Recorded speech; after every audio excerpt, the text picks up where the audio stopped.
for that. I mean, that is just one absolute fail-safe. I'm so delighted I landed on my feet and I'm also grateful there was only 3 steps. Let's be fair. Yeah, no, I actually, nothing hurt, thank goodness, because if it would, I would have probably cried. In terms of team news? Everybody that was available last game is available tomorrow. Right. Do you change your approach at all for a game like this? Obviously, you can lose 1-0 and still top the group, but you never go into a game aiming to lose 1-0. But because you don't have to win it, does that change the approach at all? No, play to win every game. That's what you learn over the years. I think the fact that if you caught that wipeout, if you even caught it, don't you dare put that on the team group. Just so we're clear, I will hunt you down, Harriet, if that makes any appearance around my players. Can we sit in? Yeah. All right, ready to get going again? Ollie, I see you at the back with your head down. Chloe, let me tell you, I will find you. Are we back? Ollie, are we back live? Perfect. Yeah, so I'll just ask that same question again. And so the approach is always the right win, regardless of what the presentations are. Yeah, I think last year was such a learning curve for the team. When you're going into a game where you say, we don't have to, as long as we don't lose by a certain number, catastrophic headspace. One, I wouldn't entertain at all. I think training's been hard, and it's been hard for many reasons, because if the team aspires for the biggest things, then it has to train with that application, and certainly stimulated different overloads this week with that in mind, and I expect that my team has the right approach, and I'd be disappointed if it was otherwise. Come the final whistle tomorrow night, you looking forward to the break? I feel bad for saying yes, because I had 6 weeks off and I feel fresh as a daisy. I am happy for my staff and the players that they get a break. Me personally, I've just finding my feet again. And obviously, it gives you chances to reflect on the first chunk of the season. It couldn't have really gone much better, could it? I think sometimes in the eyes of our fans it can. And as I always say, we have to be, I think, extremely grateful for this team. This is a team that's been at the top, at least domestically, for a long time. And I think the fact that we can continue to maintain a set of standards that we live and die by is, for me, always the thing you can be most proud of. What I have learned is that the hardest thing to do is to keep winning. So credit to the players to get us to the halfway point. This will be the last time we speak to you this year. So Yeah. a more sort of general reflective question on 2022, not just for Chelsea, but for women's football in this country. Has it been the year that attitudes towards women's game changed? In wider society, yes. I think the gradual growth has been happening anyway, so there was already a solid foundation. It took an explosive moment like the Euros to almost like inject steroids into the sport and fast forward our journey. But I think the foundations are underpinning it are able to cope with those challenges. So it's about sustaining where we are now and going again, especially with the World Cup on the horizon next year. But what a wonderful year for women's football, and particularly for the Lionesses. They've certainly made the whole country proud of their achievements.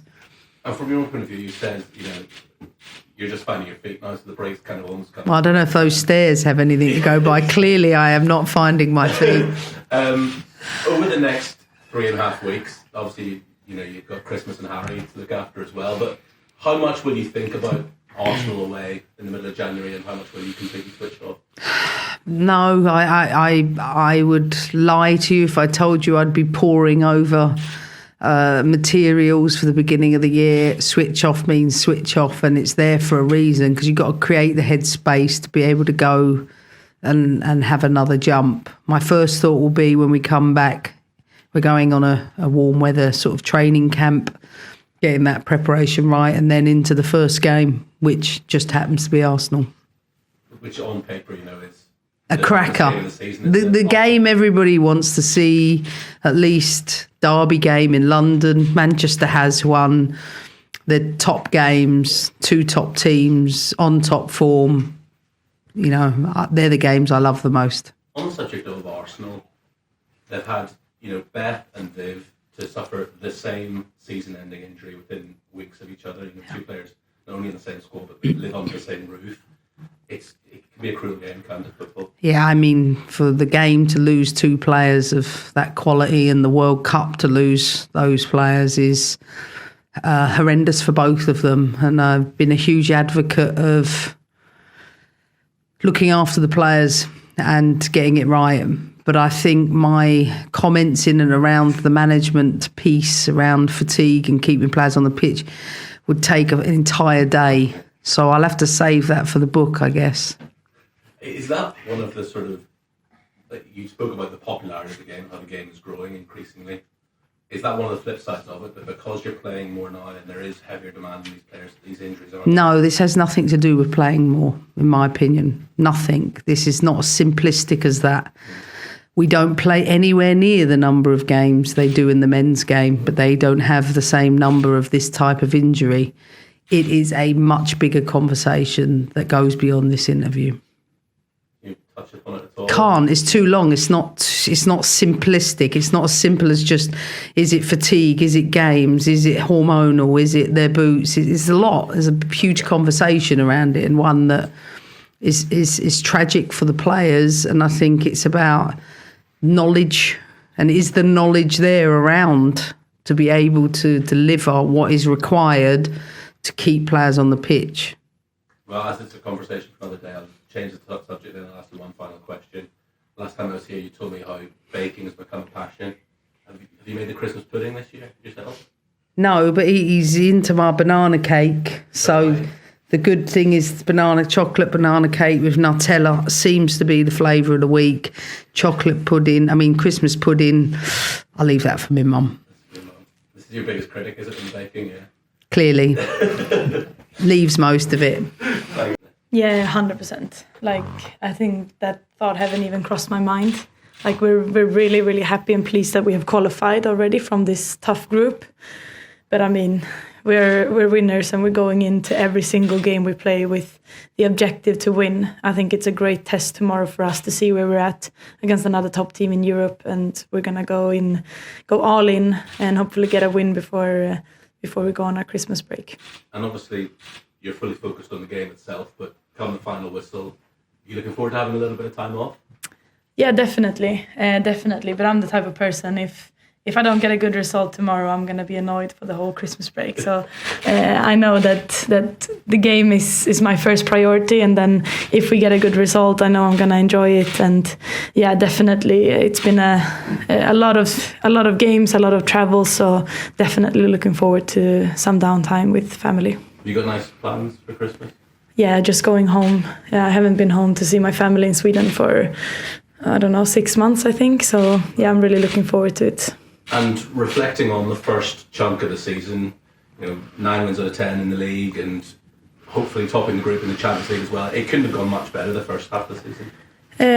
No, not really. It's just that first game of the season, really. And I think what's great with us is we can have, we're human, we can have bad performances, but we always make sure we don't make it a habit. And I think since my time at Chelsea, that has always been the case. We've always bounced back from a single bad incident or a single bad performance, and I think that's why we have been so successful. So I'm really proud of our reaction from that first loss against Liverpool away, and yeah, also how we've handled this group. We got another tough draw this year, and I think we really embraced it, and we were really excited about just getting a better outcome of the group stage than we did last year, and we have, and now we just want to finish on a high.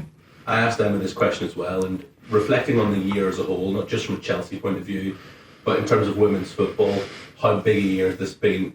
especially in this country, maybe in Sweden, women's football is already getting the recognition it deserves, but in this country, has this year been a transformative year for the game? Absolutely, absolutely. I think we've seen it.